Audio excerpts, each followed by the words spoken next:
All right, welcome everyone to our second lunch with Dr. Janis. She's going to be talking about smile design, part 2 from what we went off last time, and then vital bleaching.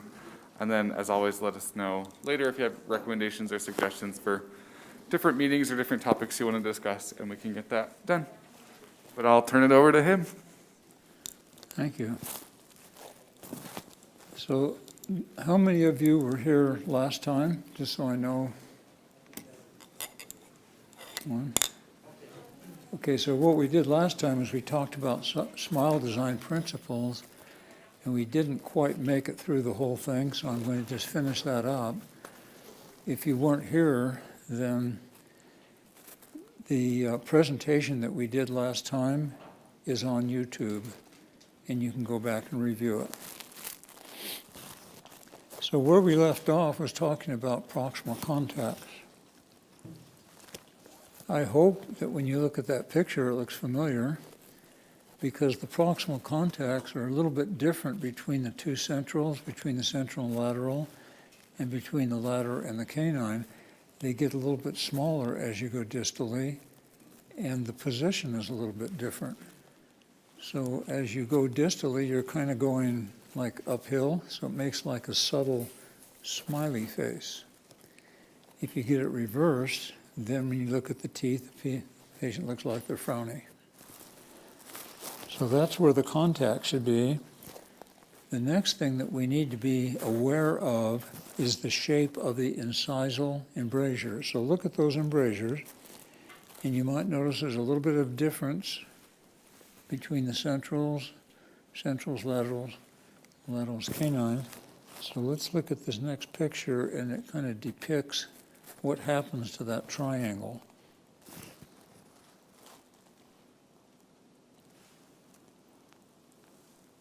So it's a triangle, and as you go distally, the base of the triangle gets broader. So hopefully you can kind of think about that. And of course, as you go further distally, it's even bigger, doesn't it? So last week we talked about face, lips, teeth, and we just need to talk about tissue.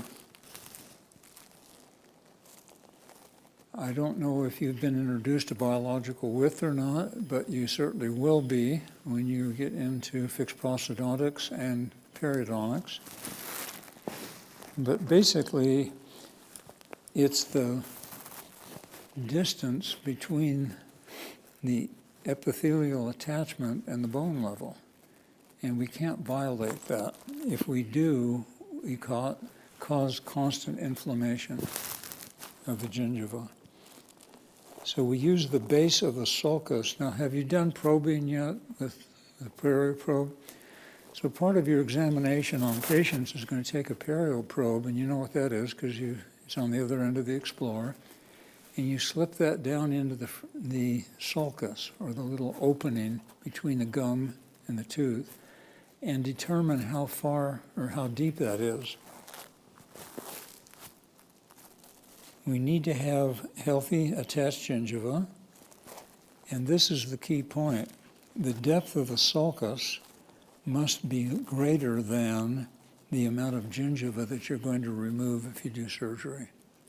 So let's say you have a 4 millimeter deep sulcus. That means you can remove 2 millimeters and make the tooth look longer. You can remove it with a scalpel, or you can remove it with electrosurgery or with laser.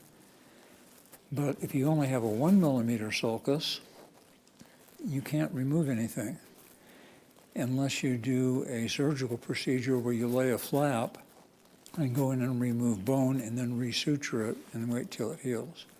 And you're going to learn all about this in perio, so I won't belabor it. If we're going to do gingioplasty with a scalpel or with electrosurgery, we need to follow the following procedure. Let's say in this case, this is one that I did many years ago in my practice, I needed more tooth exposed. The measuring the sulcus depth was 4 millimeters. So that told me I can remove 2 millimeters without causing any problems. So I measure down with the perio probe, 4 millimeters, and then come up on the surface and measure down 2 millimeters, and then turn it and make a bleeding point. And those bleeding points are going to guide me when I do the surgery. And I hope that sounds logical, because you don't want to be guessing. You don't want to go too far. So here we are with the electrosurgery now, and we're just following those bleeding points. So it's a very safe, conservative way to do it. That way we've exposed more tooth structure. In this case, I'm doing a composite bonded bridge and needed more space on the lingual to be able to bond the bridge. So if we have a deep sulcus, we can trim excess tissue. We can go subgingival. Here's another example of it where some crowns are going to be done, and we need to lengthen the teeth. So we use the periodontal probe to measure.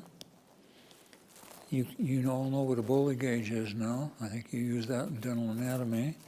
We can measure and make bleeding points, and then we can remove that amount of tissue without creating a periodontal problem.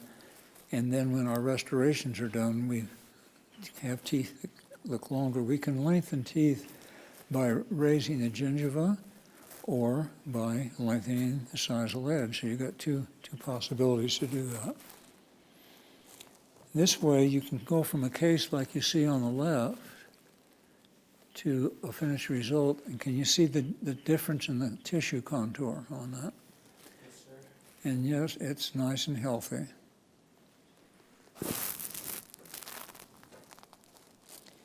Okay, let's go on to bleaching. So that completes the lecture on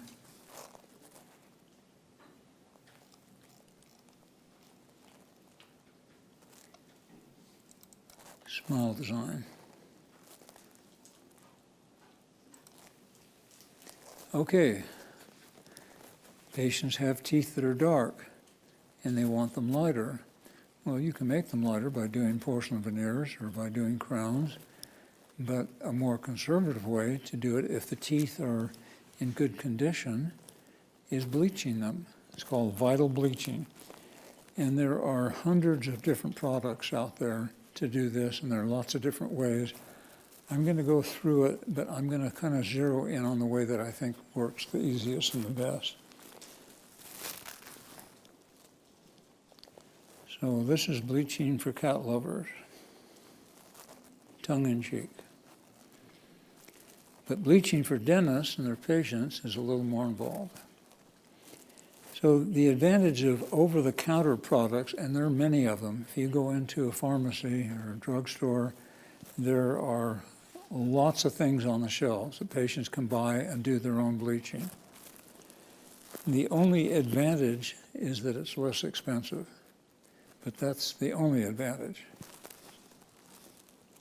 Now, when a dentist is involved, there are more advantages than that. There's the avoidance of unnecessary treatment because you have a dentist that's controlling it and knows what needs to be done. The dentist can diagnose the discoloration in the existing restorations because existing restorations won't bleach. And I'll illustrate that in a minute. You have more control over the color change, and the dentist can give the patient guidance regarding the type and duration of treatment. And if there are side effects, which there may be, the dentist knows what to do about it. The patient's not on their own. And the over-the-counter self-bleaching kits, which people can buy, don't have any of these advantages. So I'm just showing this slide to illustrate that patients are better off if you, the dentist, are doing it and you're under control. So dentist prescribed at-home bleaching. Now, these are, if those of you that are into chemistry, I'll go through this kind of quickly, but these are the the components of the bleach. And the main thing to remember is that the carbidamide peroxide is the thing that does the bleaching.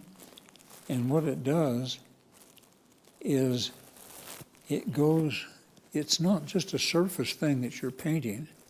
This penetrates through the enamel, this chemical, through the dentin, and can even get to the pulp. And that's why we have sensitivity sometimes. So that's why we need to control the dose and the duration. And it's the oxygen release that actually causes the bleaching. So that's the simple way to look at it. So it's not just a surface treatment, it changes the internal color of the tooth.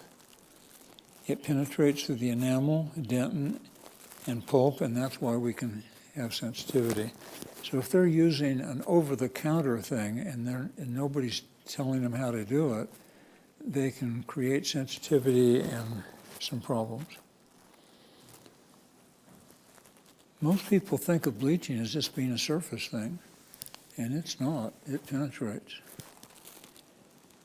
The effectiveness is really successful in 90% of the cases. That's a pretty high success rate. It lasts from 1 to 4 years, so it's not permanent. You have to go back and retreat. And there are minimal side effects if you use the right controls.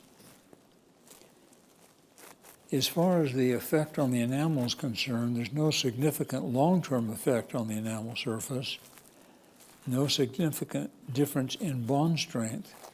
So let's say, for instance, at least after 2 weeks, let's say, for instance, that you are bleaching your patient's teeth, a couple of shades, and then you're going to be doing some composites, or you're going to be doing some porcelain veneers. Wait for 2 weeks after the bleaching's over. By that time, the chemicals are not actively on the surface of the tooth, and you can get a good result. But if you do it too soon, it's going to compromise your bond. Yes? How long does the bleaching generally last for our patients? And if we do bleach their teeth, and are they going to start noticing a difference in their composite veneers as their other teeth around it? Yes, as far as the time duration is concerned, at 1 to 4 years, it may be 4 years later that you notice a difference. It may be in a year. It depends. So it's a range.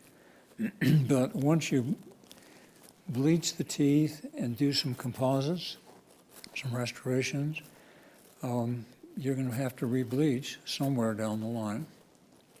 But the bleaching won't change the shade of your restorations. Okay, cases where you would be doing bleaching, darkening from aging, born with yellow teeth, stains from colored foods and drinks, teriyaki sauce, grape juice, people that smoke and have nicotine stains, and then drug-induced discoloration that we don't see as much anymore, and that's from tetracycline, which is an antibiotic. And I saw a lot of it because it took them a few years to figure out that tetracycline, given to young patients where their teeth were forming, that it caused them to be dark. But I don't think we see that as much now. So here's some teeth, and they're looking a little bit yellow on the lower, and they're a little bit splotchy on the upper. Now, I would call that over-bleaching. When you're bleaching, you want to bleach about 2 shades on the shade guide. Some patients want their teeth to be this color. And you can do that, but I don't think they look very natural. So that shows the effectiveness of bleaching, but I think that's a little bit overdone. As far as medication stains are concerned, with tetracycline, there's some of them get brown, and the brown stains are not hard to bleach. That work. The gray stains are a little bit tougher. They take longer. So with the gray stains from tetracycline stain, you can figure it may take 6 months to get results, so you have to be really patient. In most cases, when we're doing these, maybe a few weeks to a month is going to take care of it.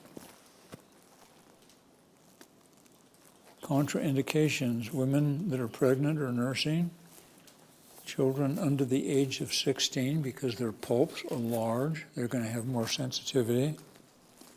Heavy smokers because it's a token effort. You can bleach them and they're just going to keep staining them. So if you're going to be bleaching a patient that's a heavy smoker, and you talk to them about changing that. Cavities that need restoration, if you have some class 5 lesions on the teeth, you don't want to be bleaching those until they're restored.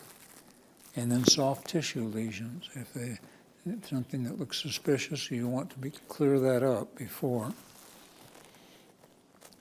We need to make patients aware, in the case of non-vital teeth, there can be some complications, which I'll explain a little bit later.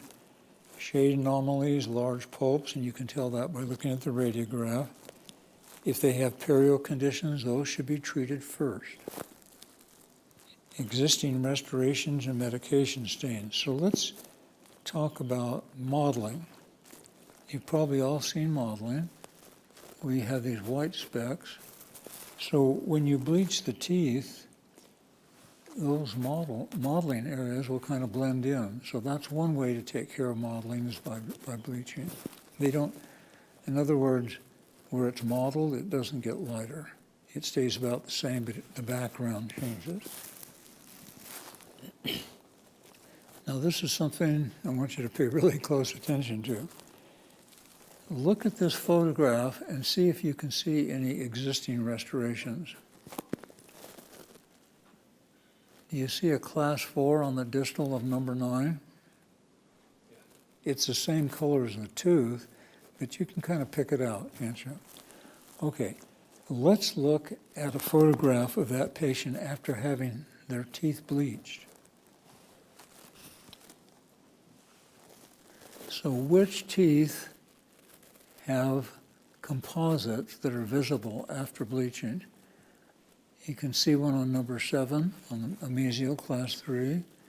You can see a distal on number 8. You can see a class 4 on the distal incisal of number 9. So the point is, if you're going to be bleaching a patient that has some composite restorations, you need to warn them that all of a sudden the restorations are going to show and they need to be redone. Got it? Okay. Which makes it a little more expensive, doesn't it? So teeth bleach, but composite does not bleach. And neither does porcelain. It doesn't change color. So as far as the effect of bleaching agents on restorative materials, composite doesn't change, amalgam doesn't change, porcelain, temporary or provisionals, those will discolor. But then that's a temporary. Okay, technique. So this is the way I've bleached for years. It's a very simple, straightforward technique. And at the end of the lecture, I'm going to show you a new product that's come out where you don't even have to do this. Makes it even simpler. So you just take an alginate impression and just don't pour the whole thing up with a base on it. Just pour the horseshoe. So that's all you need. We don't need a big elaborate model with a trim base on it. Reservoirs. Now, when bleaching first came out, they were advocating putting these reservoirs on, so when you do the suck down material for the tray. It leaves a space in there for the material. And one of my students and I were curious about this, so we took a case, and on half of the model, we put the reservoirs. On the other half, we didn't, and then made the suck-down tray, and then analyzed it. And that study is, I printed them up, and they were passed around if you're interested in reading it later.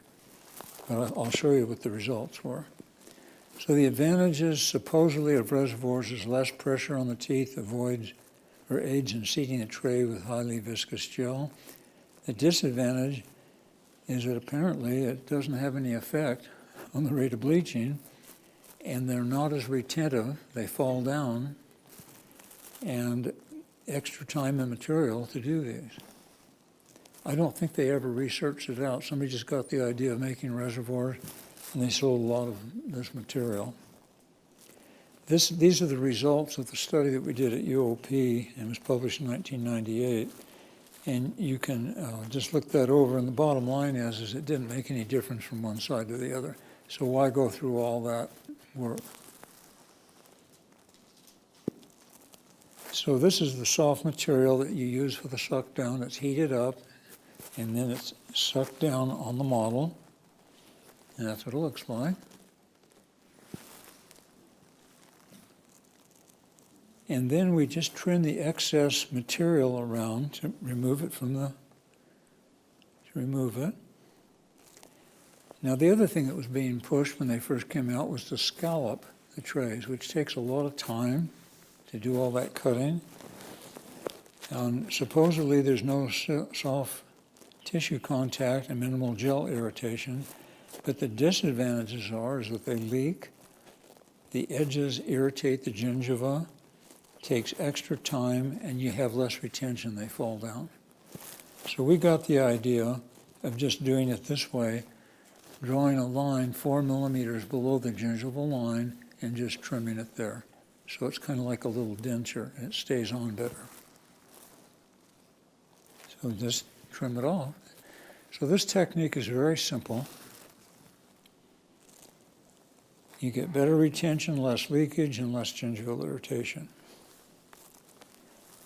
Okay, question, how long do you bleach?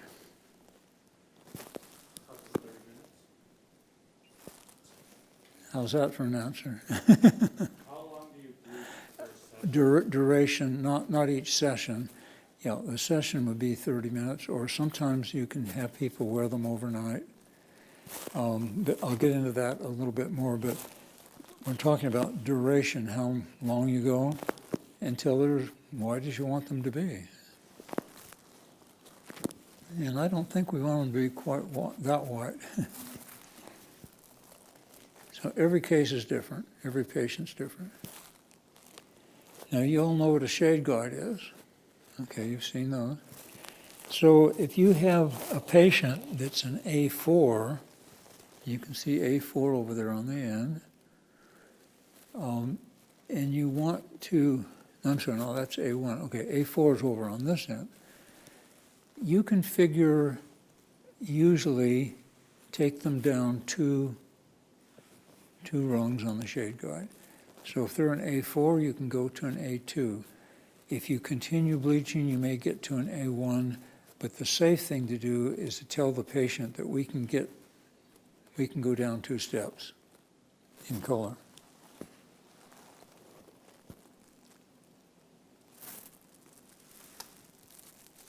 So that's about a 2-step reduction in shade.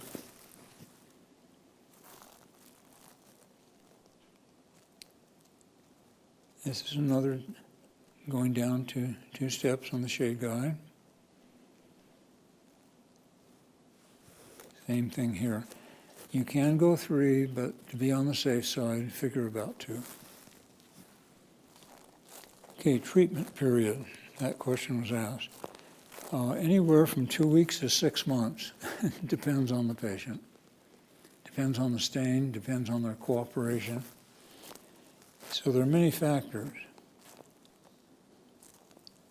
Now, you've probably heard of these overnight gels, And that's what you use in the tray. And there's two concentrations. There's a 10% and a 15%. So why would there be a difference? Well, if it's a light to medium stain and a history of sensitivity in younger patients with large pulps, we're going to go to the lower concentration. You can go to the 10%. The 15% would be for darker stains, no history of sensitivity, and older patients. So the gel is available in those two concentrations. If it's being done during the day, they have to wear it for 1 to 2 hours. At night, it's there for 6 to 8 hours. The advantages to daytime gel is that it's less sensitivity. It's a matter of patient preference. Some people would rather do it at night. They don't want to be bothered with it during the day. They have a job where they have to talk and communicate, and that tray is kind of annoying. So you see, there's a lot of flexibility here. Okay. When we bleach, we usually do it 1 arch at a time. By looking at this photograph, does that give you a clue as to why that would be advantageous? I can tell you that if you bleach both arches at the same time, the patient becomes a little bit disoriented. They don't have anything to compare it to. So if you bleach 1 arch at a time, you can see the contrast, and they can look at it and say, oh, yeah, that's 2-3 shades lighter. And then once you get them to that, then you can do the other arch. So it's a good idea to do 1 arch at a time, and usually start with the upper.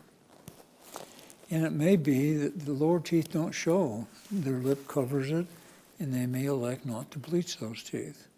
So then there's really no point in bleaching them if we don't have to. Now this is a retracted smile. Everything's pushed out of the way. But sometimes, though, you don't see the lower teeth. Yes. Have patients been okay with that, just doing 1 at a time, or are they worried it's more like this? Well, it's less of a hassle for them to just have 1 tray to put in at night. And I haven't really had any objection to it. But I explained to them up front why we're doing it that way. So we have something to compare it against so we can tell where we've been and where we are.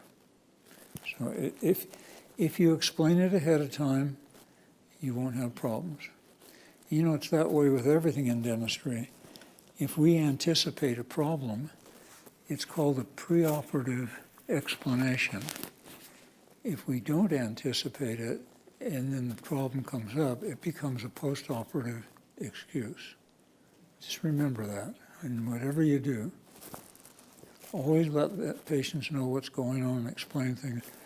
I kept a little mirror, a little hand mirror, it was about this round, and I let patients watch what I was doing, except when I was giving injections or doing surgery.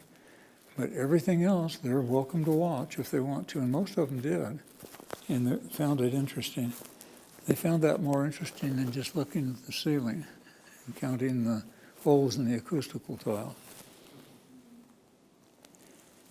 So when we put the gel in the tray that we made, we don't want to fill the whole tooth up.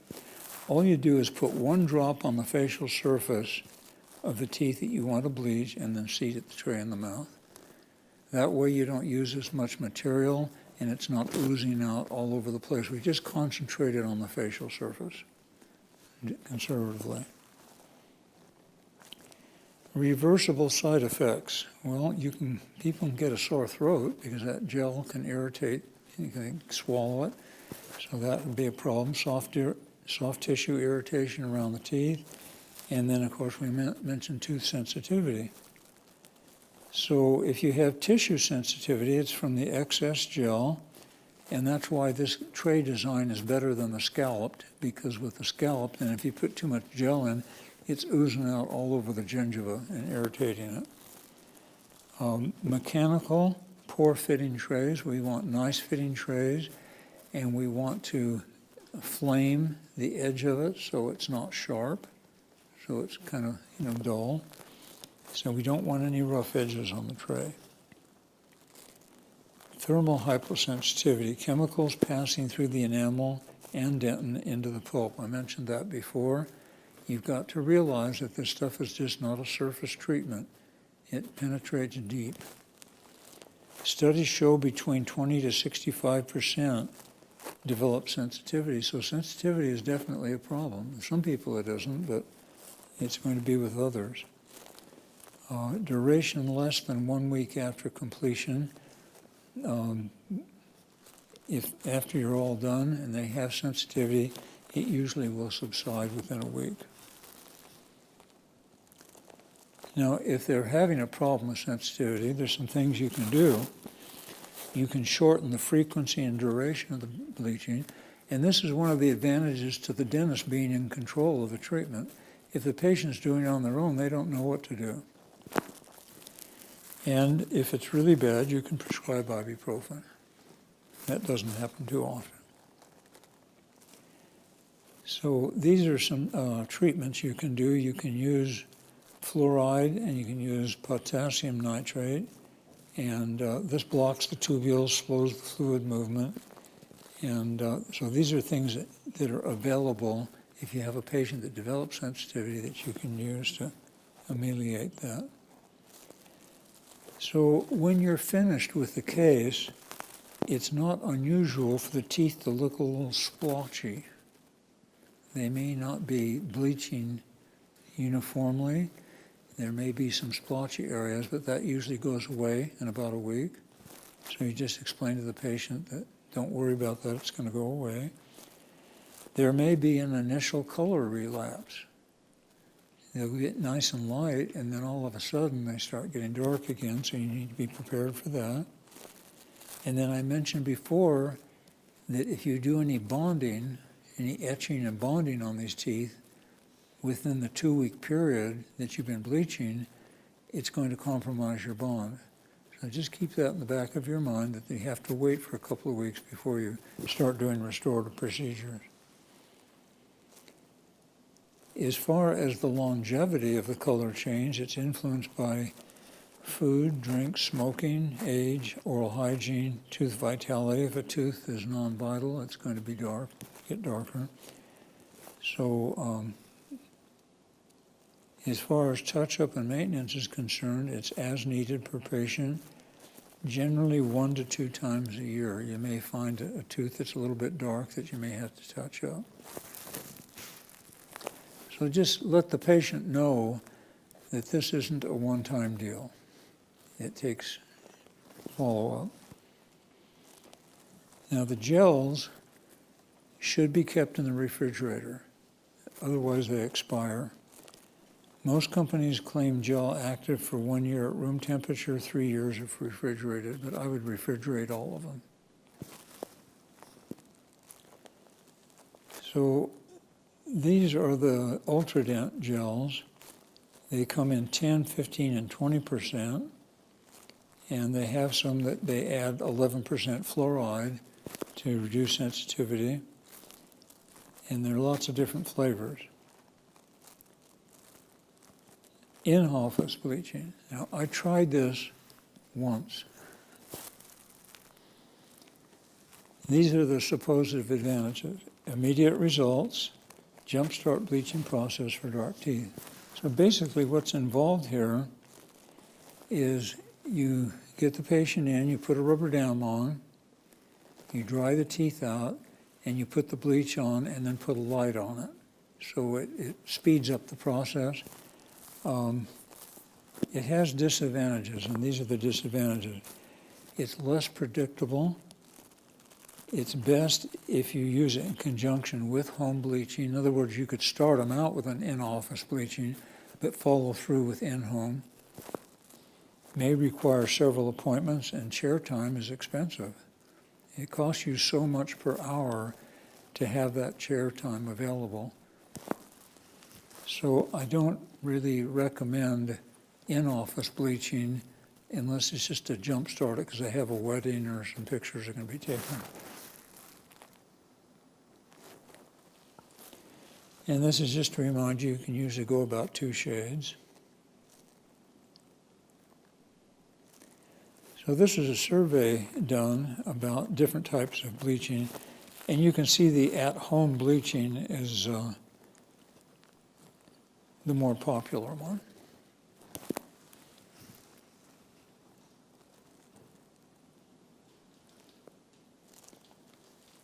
So 3 independent studies all showed that light activation will not increase the speed of the chemical reaction. So don't get taken in by the in-office bleaching systems where they use special lights and things. It just really doesn't work. And I say that having tried it. Now, if you've got some teeth that are really, really dark and you want to get going faster, they have a 38% solution that you can use, but I would not suggest this on young patients or patients with large pulps. And this is the way you use it, but I haven't used this. I've always found that just using regular bleaching materials works fine. This is what it looks like. You have to isolate the tissue by putting some stuff on it, and then you put that on there, and it's, you know, really pretty strong stuff, but I don't recommend it. If you have a tooth that's endodontically treated and is discolored, you can actually open it up and remove the filling that's in the back of it and put bleach inside of it and boost the bleaching. And you can lighten it.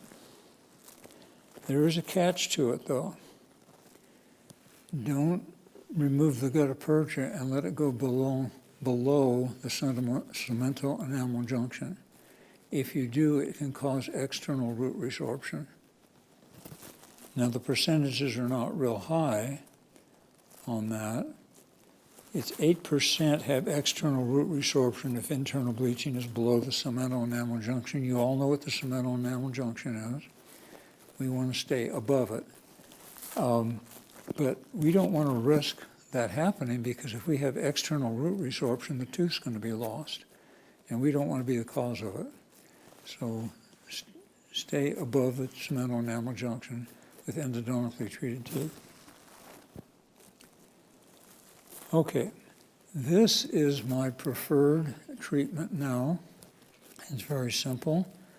It just takes a few instructions. It's called Opalescence Go. And what they are is a pre-filled tray that you can either provide for your patients or they can be purchased. They just center this on the arch, push it down, and gently suck on it. Then you remove the outer tray and leave the inner tray on the teeth, and that's where the gel is. And then suck down again. And I did this on my own teeth, and I'll show you photographs. And you wear it from 30 to 60 minutes. Now this, to me, is, I mean, you don't have to make a tray, you don't have to trim it, you don't have to send the patient home with all these instructions. It's just very, very simple. And I did it on myself, and it was no problem. I only did it for about 2 weeks. So you wear that for 30 to 60 minutes. Then after that time period, you remove it, and then take a toothbrush and remove the excess bleach from your teeth. Just brush your teeth. So this is me. Because of old age, I was to an A4. And so I used that system and bleached to an A2, and then I had composite veneers done to repair the defects. So it's about 2 shades. And this was done 5 years ago, and I really haven't had a need to bleach again. So this is a combination of bleaching and restorative.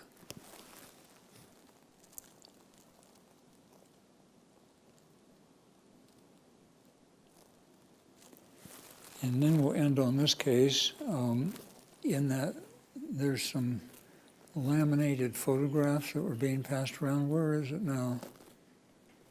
Has everybody seen those?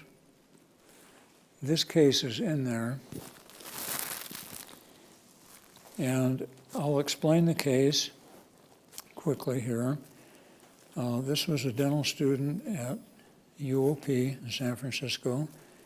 She grew up in Iran, and the children suck on lemons and limes there. I'm not sure why that tradition got started. And now here she is in her mid-20s, and those teeth are extremely sensitive, and she's not happy with the color. So what would prevent us from bleaching the teeth as she is right now? The sensitivity, right? So we did it the reverse way. We did porcelain veneers on 7, 8, 9, and 10, and then, she was about an A3, and we did the veneers in shade A1, and then made bleaching trays and bleached the rest of her teeth until they match the veneers. So it can be done either way. You can bleach first and then restore, or you can restore and then bleach to match restorations. So you can see it's a pretty dramatic result. This was the first case that we did at UOP with porcelain veneers. This is back in the early 90s, and they weren't doing them until I got there, and then a little bit crazy, so I started having students do them. The other part about this is that she was complaining about her social life because of her smile, and after we did the veneers and the bleaching, she was engaged 6 months later. So we'll take credit for that. So that's it. Now, has everybody had a chance to look at those laminated pictures? The reason that I passed those around is because what I did is I photograph everything I do in my office. And then I took certain photographs. There are some diastema closures in there. There's some composite veneers. There's some porcelain veneers. This case, the bleaching that I just showed. And I just leave that in my waiting room. And patients will be sitting there, and they'll pick it up, and they'll start looking at it and flipping through, and they'll say, oh, I know somebody that has something like that. Or I have a relative. And lo and behold, I got referrals. These patients were referring other patients for cosmetic procedures. So if you guys are interested in cosmetics, this is a good way to document what you're doing and build your practice. So as a general dentist, in the last probably 10 years of my practice, I was doing mostly this kind of work. And everything else I was referring out to specialists. I didn't do any surgery or perio or impacted wisdom teeth or endo. I referred to specialists for that. And then I had orthodontists that would refer patients to me for finishing work because they would get all the teeth lined up in the occlusion, and there would be one little space that they couldn't quite get together. So they'd refer them to me, and I would take care of that with composite. And they were usually very minor things, but it was easy, it was fun, and the patients were very appreciative, and the orthodontist was appreciative because it saved them a lot of headaches. Sometimes the teeth just didn't have quite the right anatomy. It just didn't look quite right. We can fix that with composite. And as you look at those, you'll see some cases that I did. So I'm encouraging you, if you want to get into cosmetics, to get yourself a good camera and start taking before and after pictures and show the patients stuff that you've done. Don't take it off the internet or take it out of a textbook. They want to see what you can do with your hands. And I think that all of you can start producing these kind of things and start in school. When you're in the clinic, start photographing your cases. We have a clinical challenges course. You can present them before and afters and little techniques that you found that work. That's how we all learn. So we ended up a little bit early on this, but I think that's about all that I have to say unless there are any questions. Yes. Earlier you were talking about modeling in this, Mm-hmm. when it's like black with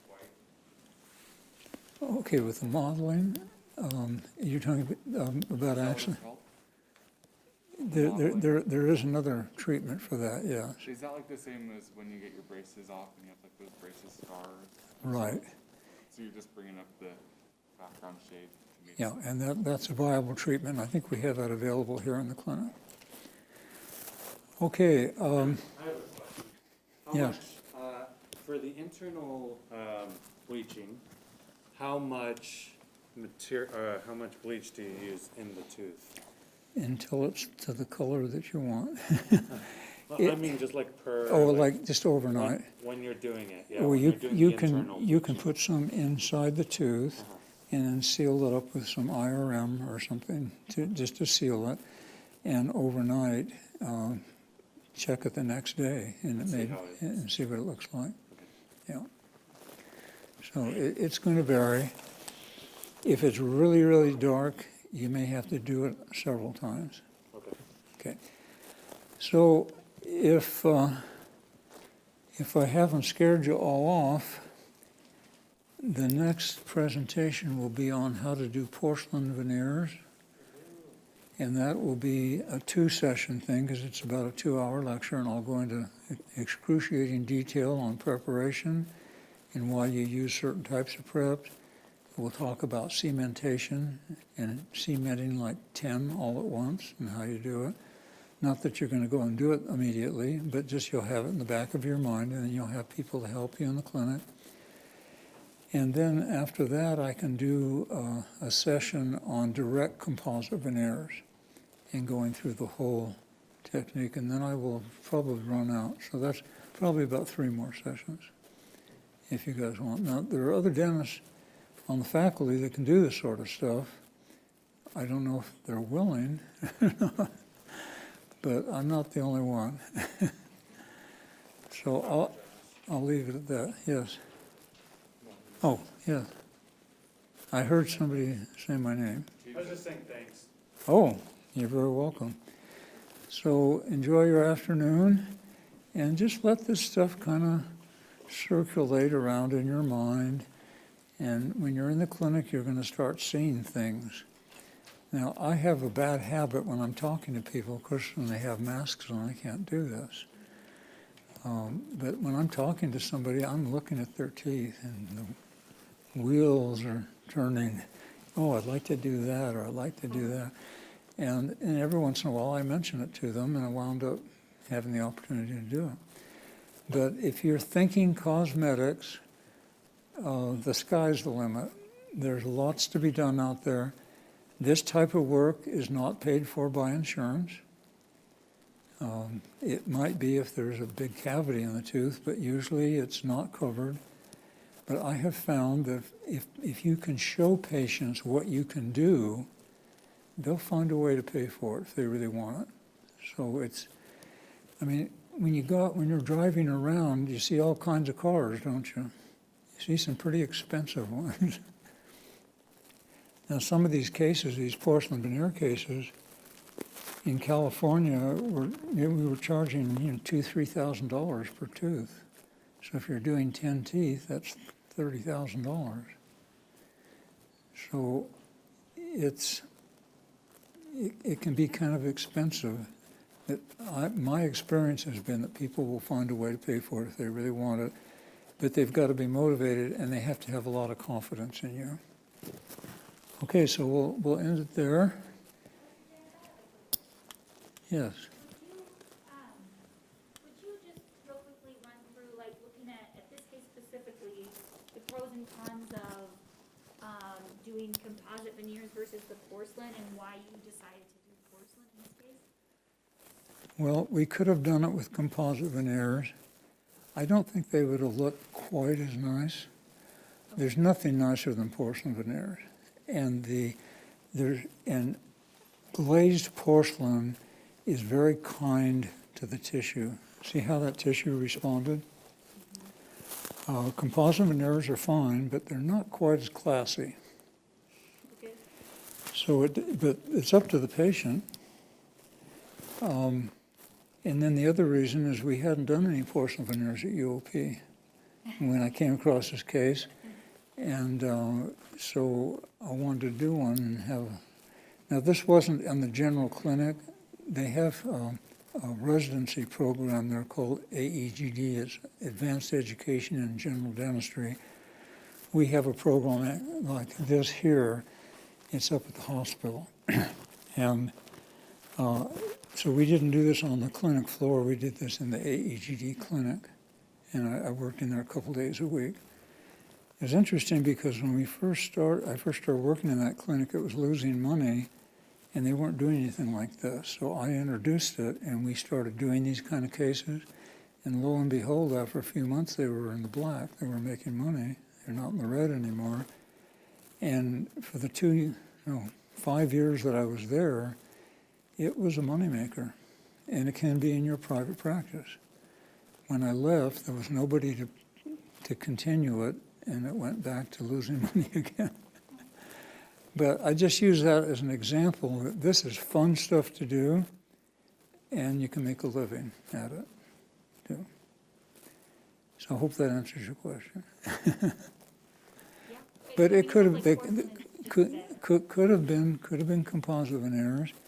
Now, a big difference between composite veneers and porcelain veneers, when you do porcelain veneers, the laboratory technician does the artwork. But when you do composite veneers, you do it.